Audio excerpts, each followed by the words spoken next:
అందుకే ఆనాడే నిర్ణయించుకున్నా, ఏది ఏమైనా అక్కడి సూర్యుడు ఇక్కడ మొలిసినా, ఎవరు అడ్డం పడ్డా ఎవరు అడ్డుకున్నా ప్రతి పేదవాడికి ఇందిరమ్మ ఇల్లు ఇవ్వాలి, ఆ ఇల్లు కట్టుకోవడానికి 5 లక్షల రూపాయలు ఇవ్వాలని ఆయనలో నిర్ణయం తీసుకున్నా.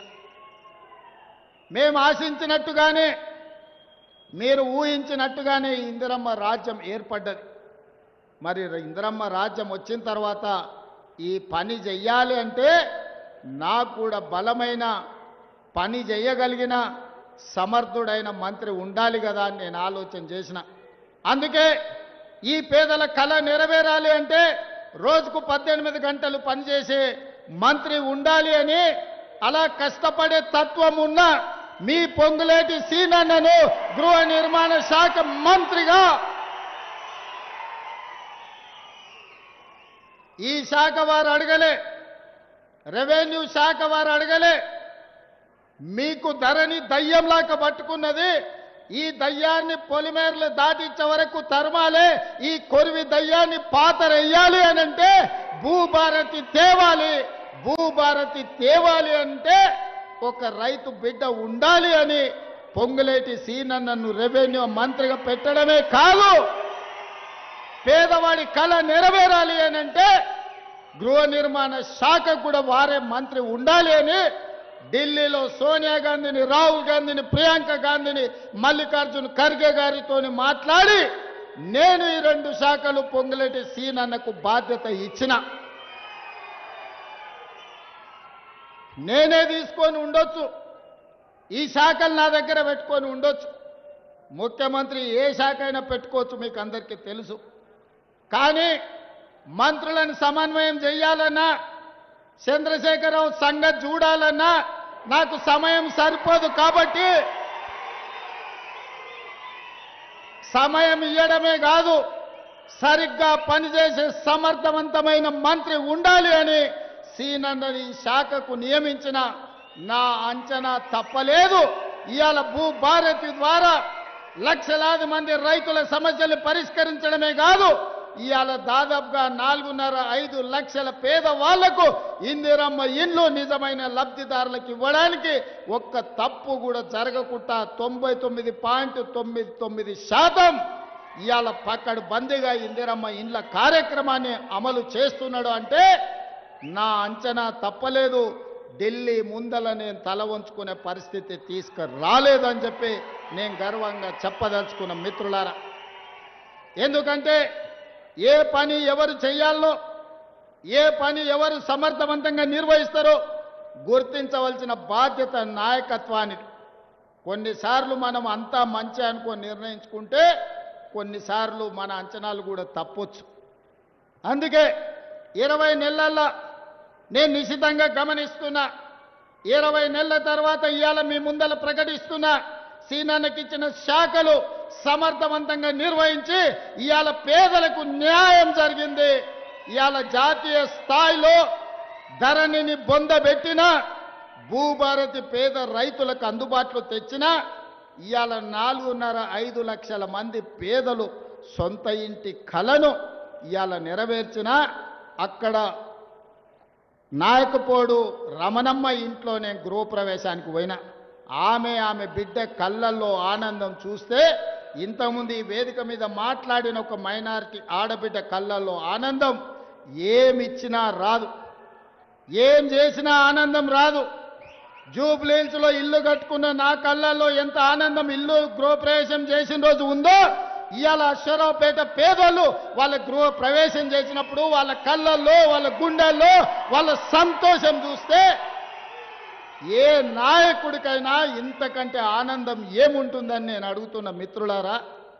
అందరికీ 3,500 ఎమ్మెల్యేలకు ఇస్తే మీ ఆదినారాయణ పట్టువాటి ఇంకొక 1000 ఇండ్లు ఎక్కువ తెచ్చుకున్నాడు.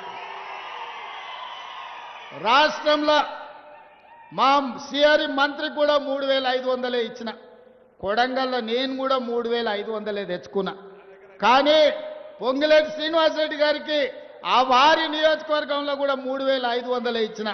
కానీ మీ ఆదినారాయణ 4,500 తెచ్చుకున్నాడా?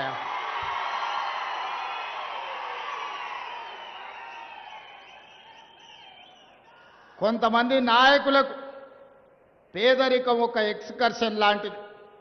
పేదరికం చూడాలంటే విమానాలలో వచ్చి కార్లలో వచ్చి మన పేదరికం చూడాలి. ఆదినారాయణ కావచ్చు, పొంగులేటి సీనన్న కావచ్చు, నేను కావచ్చు, ఈ గ్రామాలలో పేదరికం చూసి పేదవాళ్ళ కష్టాన్ని అర్థం చేసుకొని గ్రామ స్థాయి నుంచి ఇవాళ జాతీయ స్థాయి వరకు రాజకీయాలలో మేము సమస్యల మీద మాట్లాడుతున్నామంటే పేదరికం చూసినాం, పేదరికం ఉన్న దగ్గరనే పుట్టినాం, పేదరికం ఉన్న దగ్గరనే పెరిగినాం, పేదలతోని కలిసి మాట్లాడినాం, పేదలతోని కలిసి భోజనం చేసినాం. కాబట్టే పేదోడి కష్టం మాకు తెలుసు. మాకిది ఎక్స్కర్షన్ కాదు, మాకిది చదువు కాదు, ఇది మా జీవన విధానంలో ఒక భాగం. పేదరికం అంటే ఆ పేదరికాన్ని రూపు మాపాలే, పేదరికాన్ని పొలిమేర్లు దాటే వరకు తరమాలి అని ఇవాళ బాధ్యత తీసుకొని ముందుకెళ్తున్నాం మిత్రులారా. అందుకే ఆనాడు మీరు ఆలోచన చేయండి. పోడుపూళ్ళ పట్టాలు రాజశేఖర రెడ్డి గారు ఇచ్చిండ్రు, ఇందిరమ్మ ఇండ్లు రాజశేఖర రెడ్డి గారు ఇచ్చిండ్రు, రేషన్ కార్డులు రాజశేఖర రెడ్డి గారు ఇచ్చారు, ఫీజు రియంబర్స్మెంట్ రాజశేఖర రెడ్డి గారు ఇచ్చారు, ఆరోగ్యశ్రీని రాజశేఖర రెడ్డి గారు ఇచ్చిండ్రు, రైతులకు ఉచిత కరెంటు రాజశేఖర రెడ్డి గారు ఇచ్చిండ్రు. ఎందుకంటే పేదరికం తెలిసిన పార్టీ, పేదల్ని తమ కుటుంబ సభ్యులుగా భావించే పార్టీ కాంగ్రెస్ పార్టీ. ఇందిరమ్మ, ఇందిరమ్మ అనే పదము ఆషామాషిగా అన్నది కాదు. మా లంబడోళ్ళు, మా ఆదివాసీలు సొంత తల్లిని అమ్మని ఎంత గౌరవిస్తారో తండాలలో గూడెలలో ఇందిరమ్మకు అంతే స్థానం ఉంది. పేదోళ్ళ గుండెల్లో ఒక అమ్మగా శాశ్వతంగా స్థానాన్ని ఏర్పరచుకున్న ఇందిరమ్మ, ఇందిరమ్మ రాజ్యం ఇది. అందుకే ఇవాళ ప్రతి పేదవాడికి 10 ఏళ్ళు రేషన్ కార్డు ఎట్లుంటుందో తెలియదు. కొత్త కోడలు వస్తే లెక్కలో లేదు. పిల్లని మన బిడ్డను ఆ ఇంటికి పంపిస్తే అక్కడ లెక్క లేదు. ఇక్కడ తొలగించలేము, అక్కడ చేర్పించలేము. మన ఇంటికి కొత్త కోడలు వస్తే మన ఖాతాలనే లేదు. ఆ రేషన్ కార్డుల కోసం కళ్ళు కాయలు కాసేలాగా పేదలు ఎదురు చూసారు. అందుకే ఇవాళ లక్షలాది రేషన్ కార్డులు ఇచ్చినాం, లక్షలాది ఇందిరమ్మ ఇండ్లు ఇచ్చినాం. ఈ ఇండ్లు ఇవ్వడమే కాదు, ఆనాడు దొడ్డు బియ్యం ఇస్తే బర్రెలకు దానా పెట్టనికి వనుకొచ్చేది, లేకపోతే మిల్లోడు అక్కడనే అమ్ముకునేది.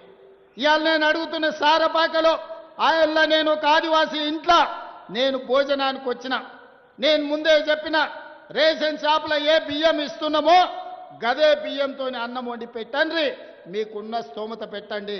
నేను ఇచ్చే బియ్యం నేను తిని చూస్తే నాకు బాధ తెలుస్తుందని. మా ఇంట్లో జూబ్లీ హిల్స్లో, సీనన్న ఇంట్లో జూబ్లీ హిల్స్లో ఏ సన్న బియ్యం తింటున్నామో ఇవాళ పేదోడి ఇంట్లో సన్న బియ్యం తింటుంటే వాళ్ళ కళ్ళల్లో వాళ్ళ పిల్లల ఆనందం చూస్తే సంటి పిల్లలకు కన్న తల్లి